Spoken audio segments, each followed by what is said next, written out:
caution the disciples. Actually, he was rebuking them. However, do not rejoice in this, that the spirits are subject to you, but rejoice that your name is written in heaven. Wow. Hallelujah. So it is as if the Lord is telling the new Pentecostals today, do not rejoice in the gift. Amen? Do not rejoice in the gift, but in the privilege that your name is written in the book of heaven. Amen? So, layo na. Okay. Continuous review and application. As he reviewed some experiences which the disciples had, he will bring out some practical applications of it. So while Jesus was on the Mount of Transfiguration, the other disciples had tried to heal a demon-possessed boy. Now, the only disciples that went with Jesus to Mount of Transfiguration was Peter, James, and John, the inner circle, right? The rest of the disciples were left, and they were dealing with a demon-possessed boy. On his return, he found the distraught father with the sick child having a fit before the helpless disciples. Jesus took care of the boy, but he gave the frustrated disciple a much-needed lesson on how they, through more prayer and fasting, should have laid hold upon God's faithfulness. So, what was the problem? There are challenges in our ministering that cannot just be addressed with the usual way we do. People are expecting that when they are prayed for, they are going to be healed. Hello? Alam niyo, pagka naka-altar call, and, tawag ka ng mga tao na ipag-praise kanilang mga karamdaman, ang mga tao pupunta sa altar with the expectation of that they are going to be healed. But most of the time, especially in our generation, people don't get healed, even if they have been prayed for. And such is the case of this one. And Jesus gave them the reason why. Sabi ni Lord, this kind, yung mga challenges na katulad nito, does not come out. Demons don't flee without fasting and prayer. Eh, paano na ngayon? Yung mga pastor na lang din siya. Hindi sanay mag-fasting.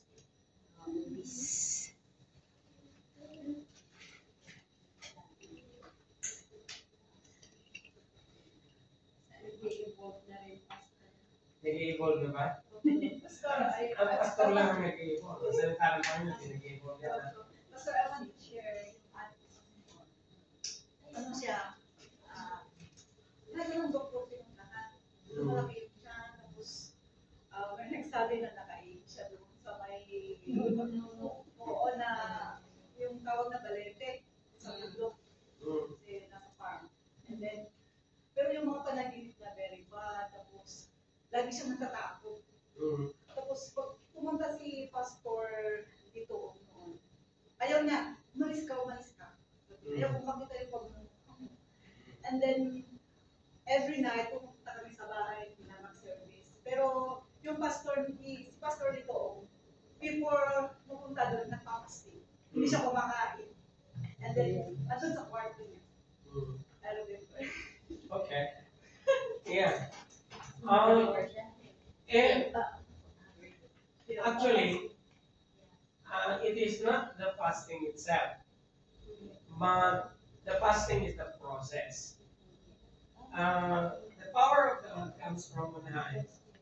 It is dependent on the time used in communion with God. Yes. And that's the only way you can have a real communion with the Lord, especially if walang laman yung dyan mo.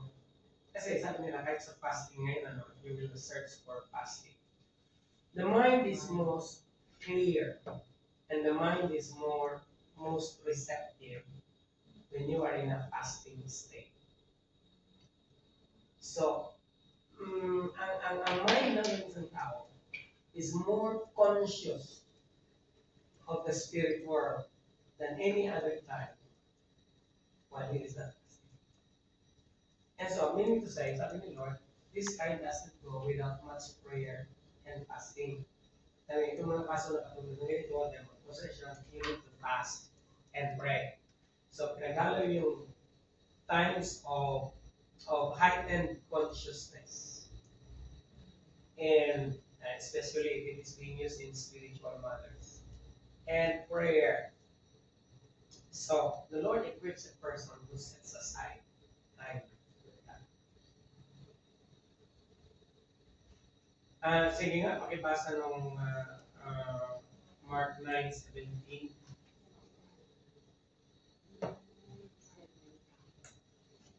Parang kasali na yata dyan yung kanilang transfiguration.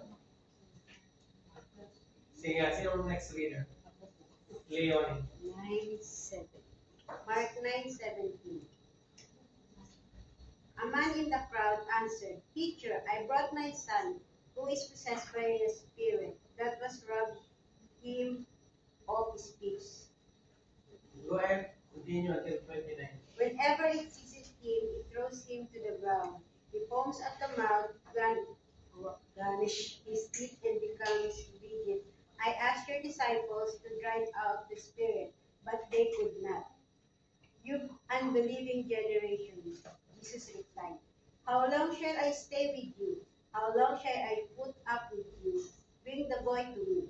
So they brought him. When the spirit saw Jesus, it immediately threw that boy into a convulsion. He fell to the ground and rolled around, foaming at the mouth. Jesus asked the boy's father, How long has he been like this? From childhood, he answered. It has often thrown him into fire of water to kill him. But if you can do anything, take pity on us and help us. If you can, said Jesus, everything is possible for one who believes. Immediately the boy's father exclaimed, I do believe. Help me overcome my unbelief. When Jesus saw that the crowd was running to the sea, he rebuked the impure spirit. You deaf and mute spirit, he said, I command you, come out of him and never enter him again. The spirit shrieked, convulsed him violently, and came out. The boy looked so much like a corpse that many said, He's dead. But Jesus took him by the hand and lifted him to his feet, and he stood up. After Jesus had gone indoors, his disciples asked him privately, Why couldn't we drive it out? He replied, This kind can come out only by praying. Okay, in another translation, this kind can come out only by fasting and prayer. Yan ang nilagay, fasting, prayer. Let's try Matthew 17:14 to 20. Matthew 17:14 to 20. When they came to the crowd, a man approached Jesus and knelt before him. Lord, have mercy on my son, he said. He has seizures and is suffering greatly. He often falls into the fire or into the water. I brought him to your disciples, but they could not heal him. You unbelieving and perverse generation, Jesus replied. How long shall I stay with you? How long shall I put up with you? Bring the boy to me. Jesus rebuked the demon, and it came out of the boy, and he was healed at that moment. Then the disciple came to Jesus in private and asked, Why couldn't we drive it out? He replied, Because you have a little faith. Truly I tell you, if you have faith as small as a mustard seed, you can say to this mountain, Move from here to there, and it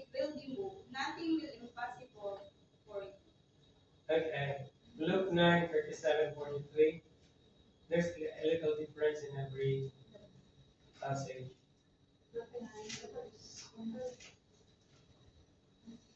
Luke 9:37 to 43. The next day, when they came down from the mountain, a large crowd met him.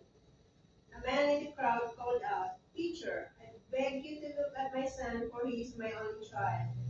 A spirit seizes him, and he suddenly screams. It throws him into convulsions, so that he foams at the mouth. It scarcely ever leaves him and is destroying him.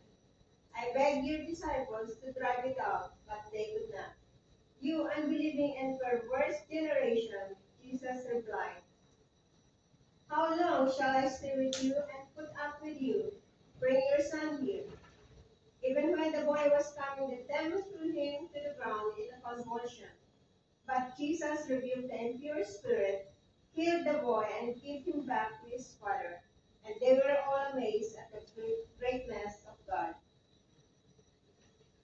Yun lang. 43. Wala nang, anong 44? Wala na po kasi. Wala na. Okay. One time he recalled their part in feeding the multitude to teach them discernment. I think in the King James Version, nakalagay ko is prayer and fasting. He recalled their part in feeding the multitude to teach them discernment. After Jesus' review of the attitude of the religious sect, Jesus in heaven has said, "Beware of the leaven of the Pharisees." But the dull disciples, having only a loaf of bread, thought that they should have brought some more. Realizing they missed the point, he said, "O ye of little faith, do ye not remember when I broke the 5 loaves among the 5,000? How many baskets full of broken pieces took ye up?" The disciple answered, 12. Now, ano ang ibig parating ng Panginoon sa mga disciples? That they were dull of hearing. You know, when you are dull of hearing, you do not understand the meaning behind, even if it is already obvious. Now, it is obvious that the Lord Jesus Christ is using a figurative speech when he was dealing with the religious sect. Nung sinabi niya na, beware of the leaven of the Pharisees. Now, the word leaven here, which is libadura kung sa sinaunang Tagalog, yung libadura ay yung yeast. Okay? Pampatubo ng flour. Remember? So, kung sinabi ni Lord na ingat kayo sa influensya ng mga Pariseo. Yan ang ibig sabihin niya. Because a leaven will affect the whole dough. Remember? Hello? Na yung yeast, meron siyang effect sa dough ng bread na minasa. Tutubo yun ng dahil sa leaven. Ngayon, nung nabanggit niya yung leaven, ang nasa isip ng mga disciples, silang lahat, hindi tayo nagdala ng tinapay. Kaya si Lord, ang reaction niya, galit. Sabi niya, sabi niya, "Oh yeah, of little faith." Hindi niyo ba naalala na when I broke the 5 loaves among the 5,000, ilan ang naiwan? 12 baskets. Eh, bakit kayo naman problema sa bread? Kasama niyo yung pagkagawa ng bread. Hello? You understand? In many ways, we are like this. Not unless somebody is going to pinpoint the error, it is not going to change. Okay? Kaya minsan, um, it is a lifetime work. A pastor should always correct. Many times, I used to review members in private, graciously. In private, graciously. Kasi, especially if yung mga leaders, my main focus in the church are leaders. Because if the leaders don't have a good relationship with their members, or medyo magaspang, minsan nakikita yun sa postings sa Facebook, and I always, most of the leaders that I review are those that are posting and not so good post in the Facebook. And so I'm going to message them in Messenger. Please remove your post or this and so and so and so. It is beneath you as a leader of the church. And lagyan mo sa baba, love you. Tapos lagyan mo ng icon na malaki. Vice versa, pastor, pati rin kami sa mga pastor. Pwede rin. And sabi ko, because not unless you correct, they will not change. Same thing with the disciples. Si Lord nga lang, at the moment na nagkamali, may correction ka. And minsan, medyo, yung kanyang sinasabi pa is, kung sa ating panahon ngayon, yung people na sinabihan ka ng gano'n, hindi ka babalik sa church. Sarcastic. Hindi naman siya sarcastic, ano. Katulad sinabi niya, offensive, yes. Katulad sinabi niya na, oh yeah, of little faith and slow of heart to believe.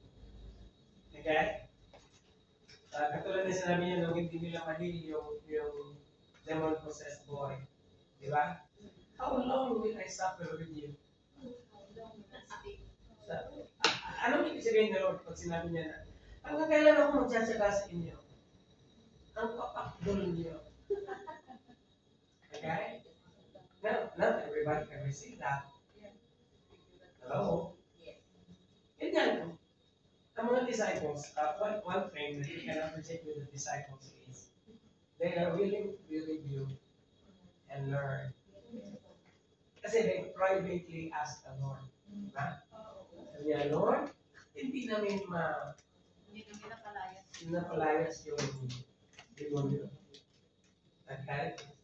Pero in the beginning, Jesus said, oh, ano yung sabi niya din? He expressed his frustration, di ba?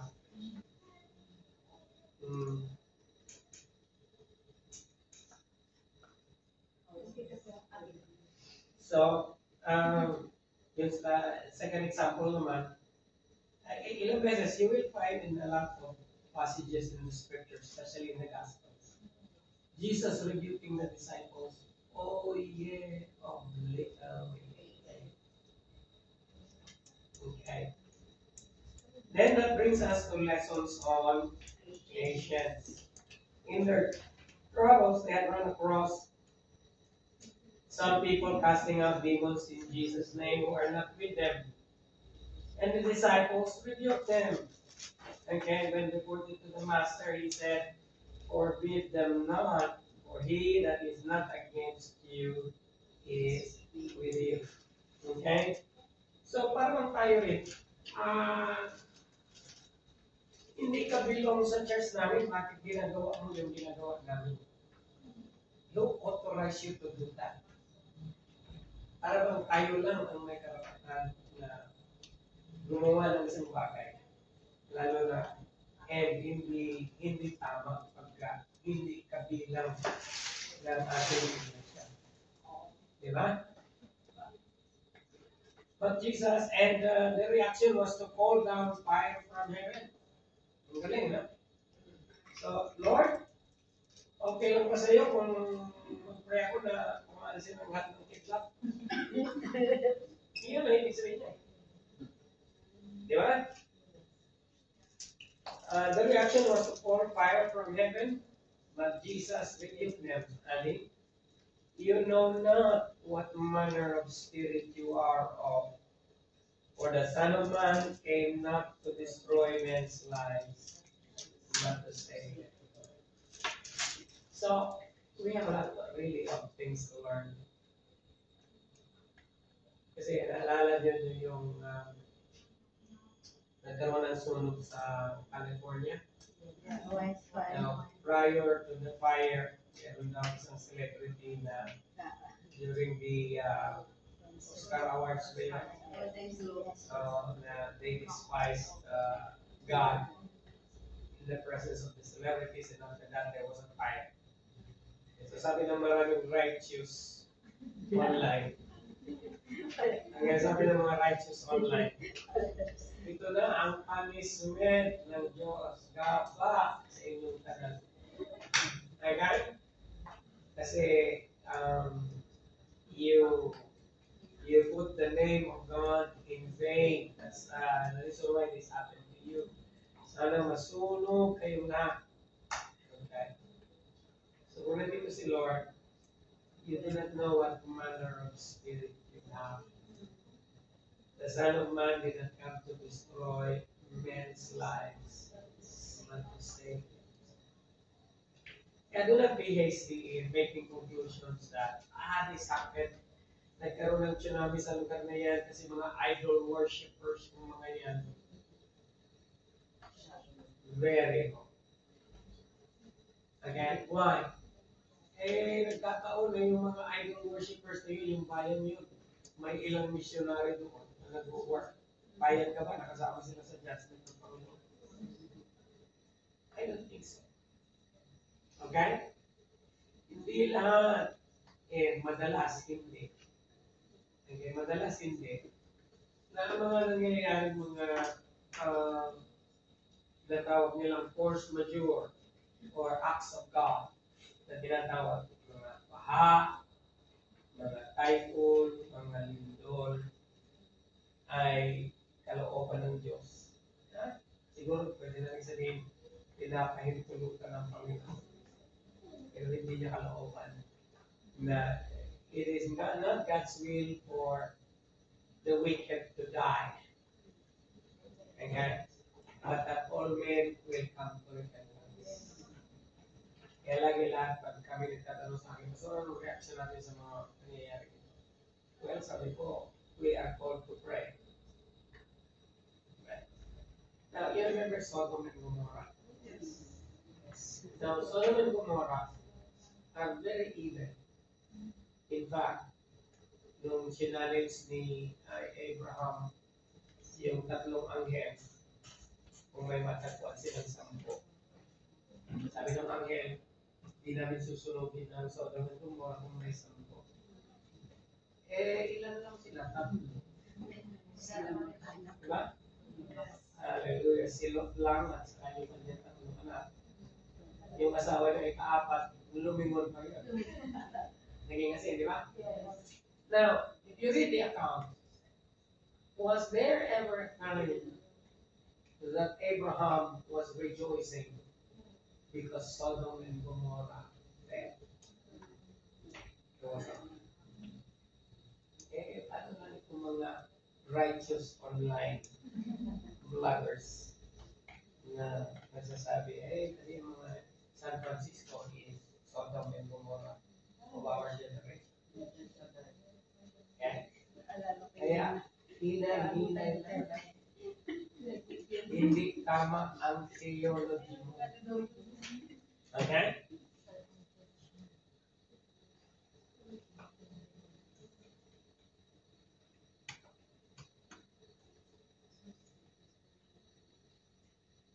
Now the principal observed, here was on-the-job training at its best.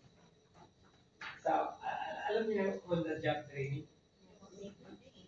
Pagka nag-OJT ka, meron kang supervisor. And nung mag-OJT ako sa college, meron kaming checklist ng mga things that need to be performed. And then chine-check yan ng supervisor.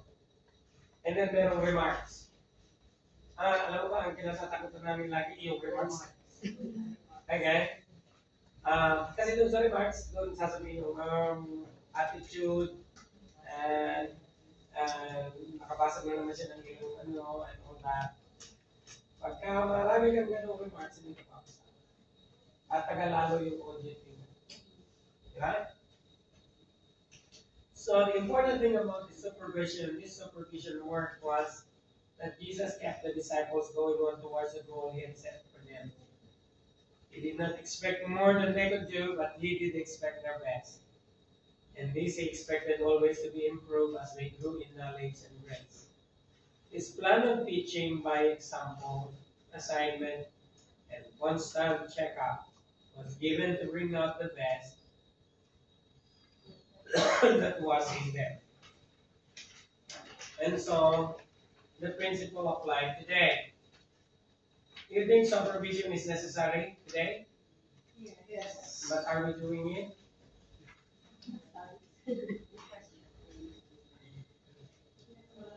Iba kasi yung realization sa action eh. Alam niyo sa church, marami tayong realize. In fact, Sunday after Sunday, may nare-realize. Eh, mas lalo na kayo. Mas marami kayong nare-realize kasi umaatin pa kayo ng Bible College. So, yung napakalaking realization. Okay? Di ba? Ang problema kasi, nare-realize natin, di ba? Okay.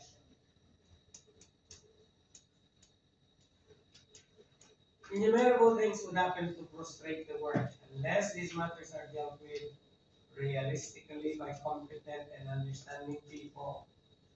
The worker may easily become discouraged and defeated. Likewise, many experiences of grace need to be clarified and deepened in the light of the total world mission of Christ.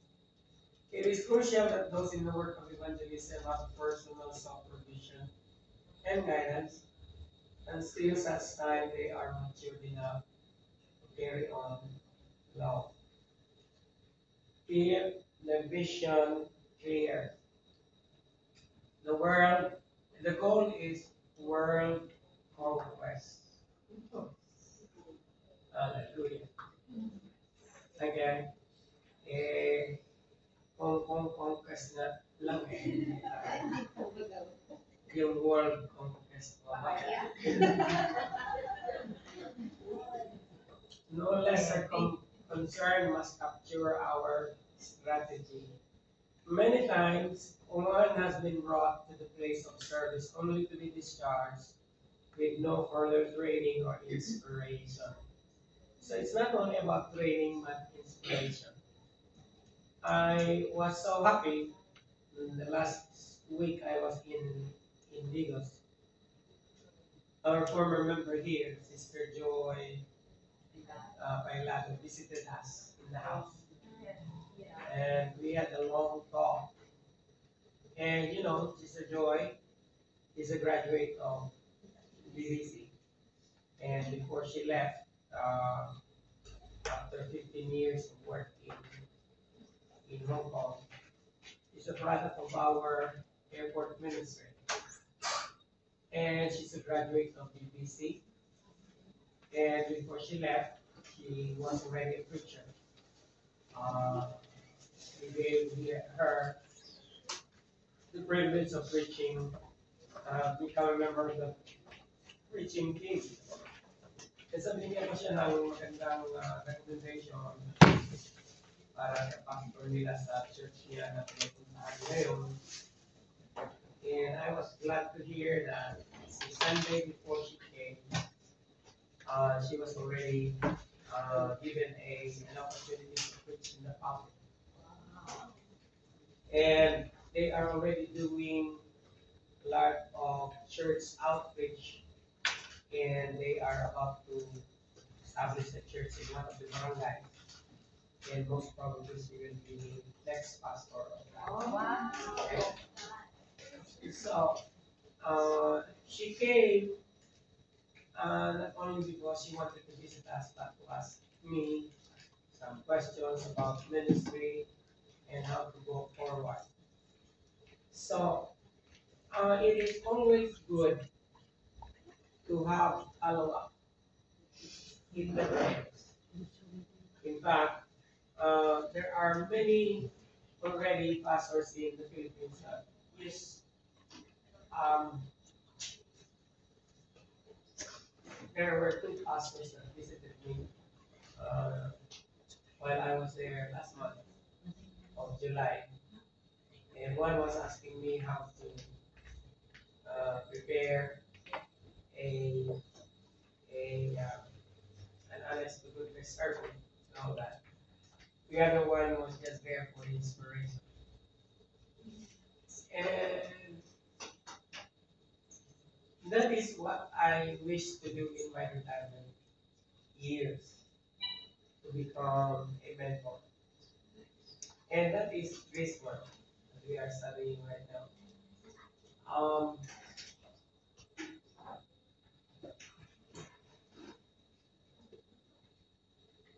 It is crucial that those in the work of evangelism have personal supervision. And,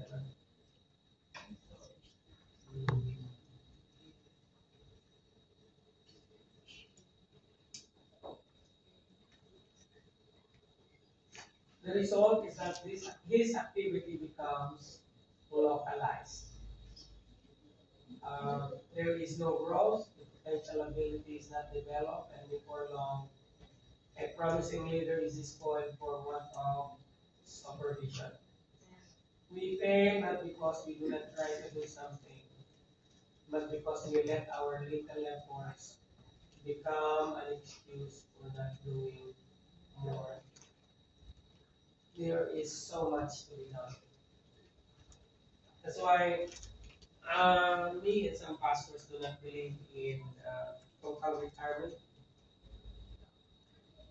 There is always a room for availability to do the things that needed to be done. Still have 30 minutes, but I would like to start number 8 that we cannot finish. So, early tayo ngayon because I'm not feeling well. But if you have any question, I'd like to entertain that. Sino hindi pa nakapag-submit ng assignment? Ipasa ko na lang po sa email. Sa email po. Sa Ah, email na lang. email. Pastor, Ah, hindi ko pa na-submit yung akin. okay. Anything else?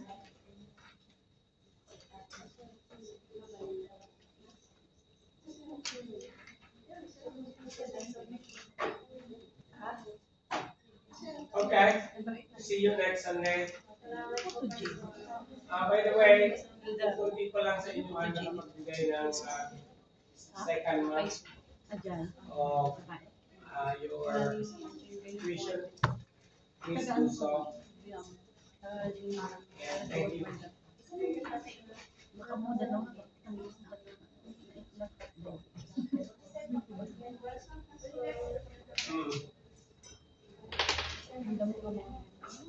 May pangako ka ba?